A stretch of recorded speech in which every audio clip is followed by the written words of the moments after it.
done. Gonna turn this car around, gonna give another last chance again. Okay, welcome to the Vodcast. My name is Jason Von Berg. We're here at Catsy's in Rosebank, where we are chatting to one of our up-and-coming South African musicians, Elan Lea. How are you doing? Yeah, all good. Yourself? I'm cool, thanks. So this is a big night for you because you're launching the album tonight. Yeah. How are the nerves? I'm okay. I'm very excited about the whole thing. It's not such a nervous thing. It's more, I'm really excited to get there, get out there and do it. We were actually just talking off camera that you were here until 3:30 this morning. Yeah, it's just the way it worked out. It seemed like it's the only time we could get a sound check, and sound checks are the most important part. Tell us a little bit more about the album. I mean, it's been a while since you've been in the industry. Yeah. But now you've got a new record label that you're dealing with, and big promotion. There's a lot of international attention as well. Yeah. Well, like you say, there's a new label. We just signed with Universal. The whole album it's been done across London, Cape Town, Johannesburg. It's like a collaborative effort because it's come from songwriters like Diane Warren, songwriters like Guy Chambers. He worked with Robbie Williams. My producers, Full Fat, they've worked with Chris Brown. I think I want to say Christina, Anastasia, just amazing names. And to be part of all these names and, like you say, the international part of it, it's an amazing feeling. But how long did it take for you to put this album together? I mean, obviously you say you're commuting between Cape Town, Joburg and London.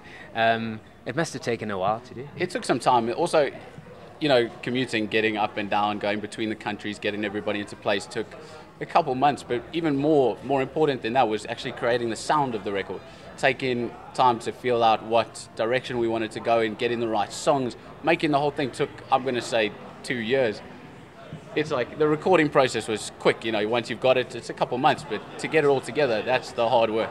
Well, now here we are. So you actually, it must be quite an amazing feeling because you're basically revealing like this baby to the rest of the country.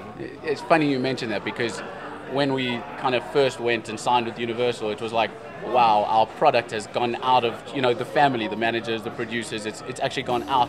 It's exactly like a newborn into the world. Well, now tell me what the newborn's name is then.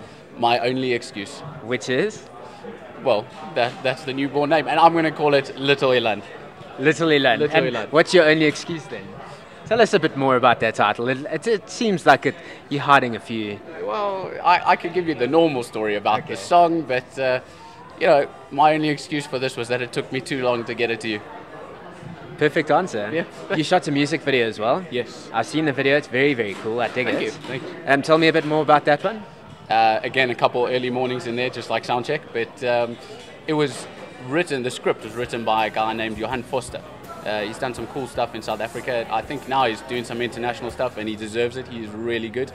The video is a cool concept. We wanted to make sure it was performance and orientated around an artist and not about other things like bling or just too many things going on. It was to show, like you say, we're unveiling an album and an artist at the same time.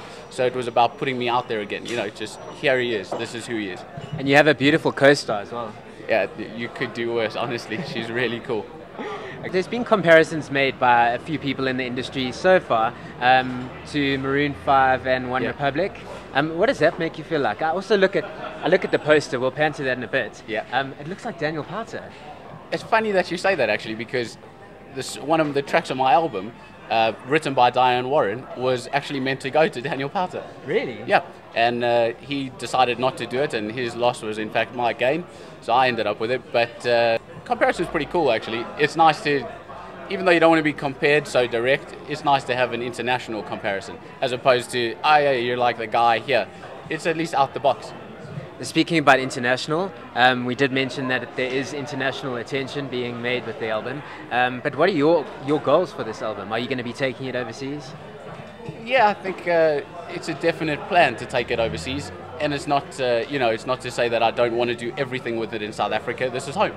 But it's a whole thing about you want to show the world what we can do from here. Granted, we've produced it around in London and the whole thing, but we want to compete at an international level. So it's definitely part of the goal to get everywhere. All right, awesome. Well, it's been fantastic chatting to you today. Good luck for tonight, and I'm sure we'll be hearing lots more from you in the not too distant future. I definitely hope so. Cool. Thanks, Elan. Cheers, thanks a lot. Hey, I'm Elan Lea. Check out my new album, My Only Excuse, and you're watching the Von Vodcast.